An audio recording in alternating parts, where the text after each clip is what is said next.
Hey everybody and welcome to my channel. Today I'm going to make 3 mixed media tags and I'm using acrylic inks for a loose background.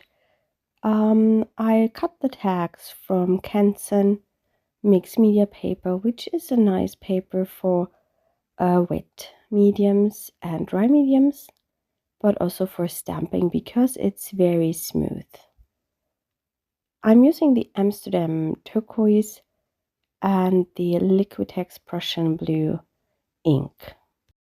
I'm working directly on my glass plate. Of course, you can use your crafting surface to work on as well, or you can use a jelly plate as your base. And I spritz the ink with more water and then I dip in the tag. I just go for a loose background, and depending how much water you are using, you will get different looks and textures. I really like that technique because you get really interesting structures on your background and everything is a surprise and you can't really control it. I take care not to cover the tags fully, so I have some white space left and also a little bit of room for the darker blue.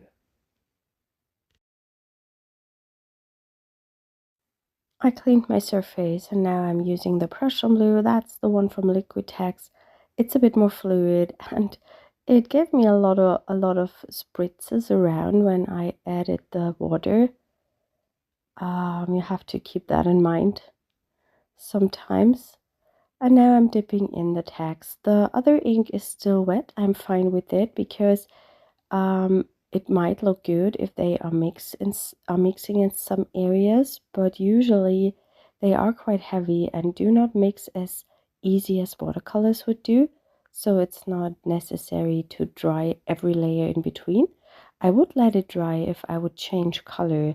So if I would switch to a different color family, I would let the layer dry first before I add another one. Here I'm just trying to get the ink flow in some areas.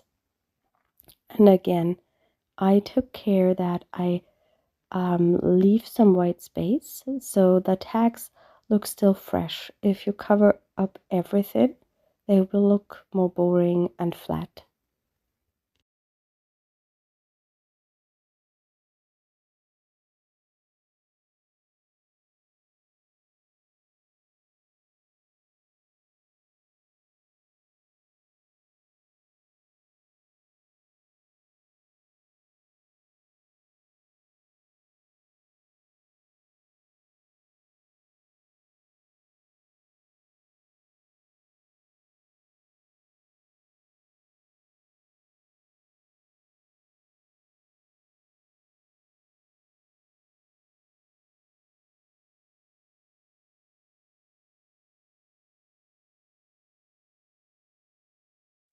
I let the tags dry now completely and then I will add some stenciling, and I'm using one of our mini ink dot stencils. It's a bigger stencil and I cut it into its 3 parts so I can use them separately.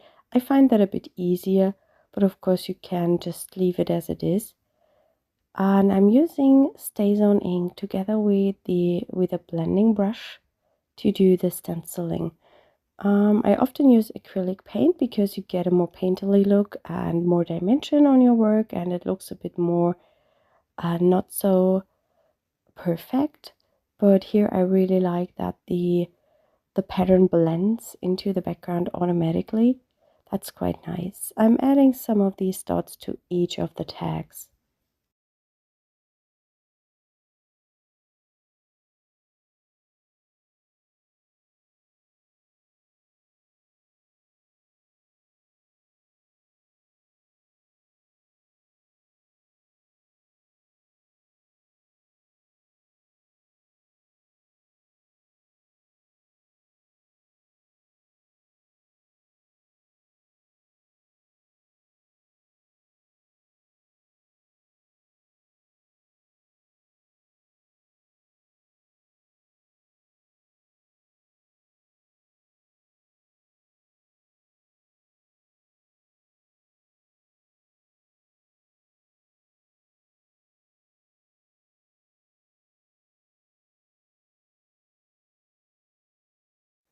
Of course, I also add some stamping to the background to bring in even more texture, and here I picked the midnight blue from Stencils because I don't want to have everything in black. I like when I have a bit of a color variation, and I'm using that script stamp from our Mix It Up 6 stamp set to add just some hints of this script pattern. I really like that as a background texture. As always, I have linked up all the products I'm using in the video description. There is also a link to our blog where you can have a look at the finished pieces. If you want to see more videos, I have a membership on YouTube where I share a longer process video every other Saturday, and we are doing similar things to this. It's always something different. It's art journaling, text, collage, abstract watercolor painting. That was the theme of the last video. I usually decide this very spontaneously, and I share what I'm up to in my creative process. Here I do some more stamping with one of the number stamps, I think also from the Mix It Up 6 stamp set. These stamp sets are perfect for background textures or little accents on your work. And I really like that script and font texture, writing texture on a background.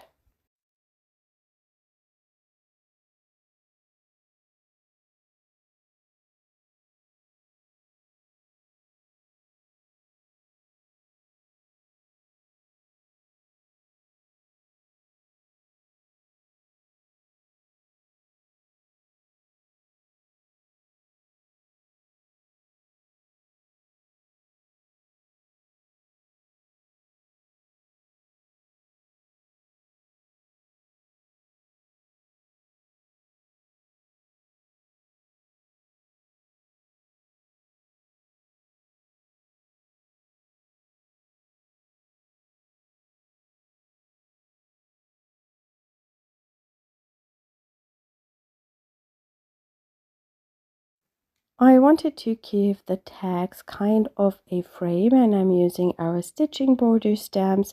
Of course, you can do some real stitching, that would look quite nicely, but I'm always too lazy to pull out my sewing machine, and that's the reason why I'm using these stamps, because they give you that look of a stitching border. And sometimes I even add some thread to my work just to make it look more real. Today I don't do that. I just stamp around the edges. I do not fully stamp around, just in some areas. And I use different borders of this set.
I had the feeling that the white was not enough, or I wanted to have also some other texture in white, and I'm using some white acrylic ink now to make some splatters all over the tags, and then I'm going to let these dry, and in the meantime I can prepare my focal points. I wanted to use some leaves of our collage leaf stamp sets, the number 3 and also the number 2. And I did this already yesterday. I stamped some of the images with embossing powder over a jelly print, and I really like the result. And I want to do some more today, and then I will see which ones I want to use on these tags. Here's the rest of the paper. If you want to see some jelly printing videos, I have a few on my channel. There is a playlist, and I will try now to link it up to the top right corner. I'm picking this orangey color because it is a complementary to blue and it will work very nice together. And I'm working with black embossing powder, and I'm going to stamp the images with Versamark ink. I'm using embossing powder because it gives you a thicker layer, it gives you some dimension, and it will also not dull down, which every black ink usually does a little bit. So I like that because it stands out a bit more. I will try to fill the rest of the paper with the images. Usually I just add the powder in between, so I see where I have already stamped because the Versamark ink is almost invisible. I'm using black embossing powder. You could also do black stamping and then use clear embossing powder over the top. That would be a good alternative. I'm now adding the powder to make sure I do not overlap my images. And once I'm done with the stamping, I will heat set these. I will melt the powder, and then I'm going to cut out all my images. I'm back. I have cut out all the images I have stamped. I also had some left over from my last project. And here I make some orangish marks on the backgrounds because I really like when I have the same color on the background that my focal image has, because then everything looks cohesive. If you don't find that color on the background, it can look a bit odd or weird, and or just as if it was not matching. So that's the reason why I make these marks. I just make some loose scribbles and some dots with the Neocolor, and I just picked an orangish color which is similar to the orange focal points.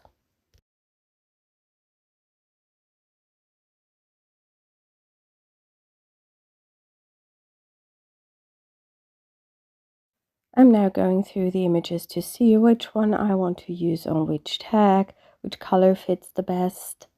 And I quickly realized that I think they are a bit too small for the tags, as the tags are quite big, and I need something else to just cover a bit of the background and make the focal image more heavy. And I think I'm going to use some of the washi tape I made with my members recently. We made some collage washi tape with a gummed paper tape. A gummed paper tape is a tape that has some glue on the back, and when you wet it, it will be activated. Usually this is used for watercolor painting to stretch your paper onto a surface. Here I'm just going through the tape to see where I find a spot where the colors are matching, and then I will just have a look which bits I'm going to use and how I want to adhere them to the tags.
I made my decision and arranged everything, and now it's time to just stick down all the pieces. Here I'm just using water to activate the glue.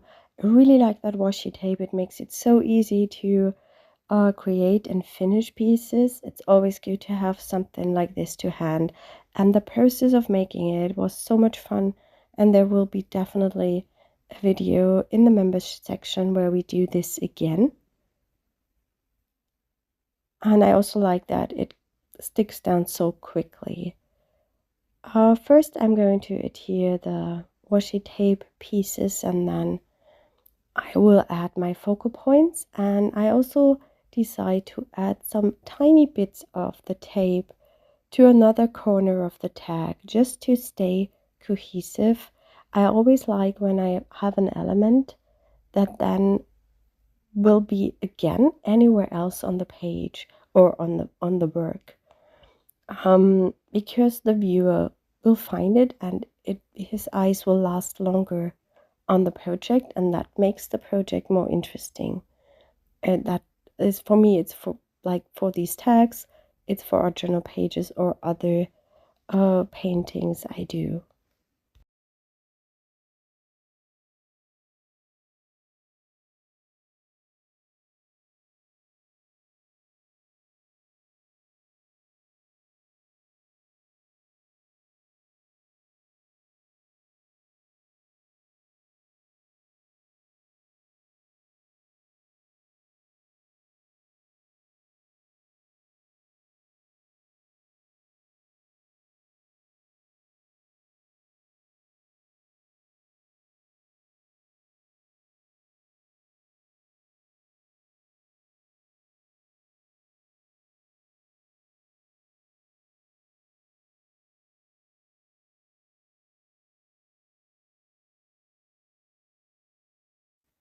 I'm quite happy with the tags. I will now add a sentiment or title to each tag, and therefore I have stamped the words from our new Collage Leaf 3 stamp set already, and I have embossed them in white to black cardstock. And I now cut out the words I wanted to use. I really like that you combine them to different sentiments, and you could also really nicely combine them with our mixer sentiment stamp set. So I really like to have a big variety of words to build sentences. Yeah, I cut the words out and then I adhere them to the tags. Sometimes I cut each word individually and stick it down. Sometimes I just will cut out the word block and stick this down.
Yes, and these are the finished tags. I hope you enjoyed today's video. and you are a little bit inspired, I will leave you with some photos of the tags so you can have a close look at them, or you can jump over to the blog and check out the photos. Thank you so much for watching, and I hope we will see us next time. Bye!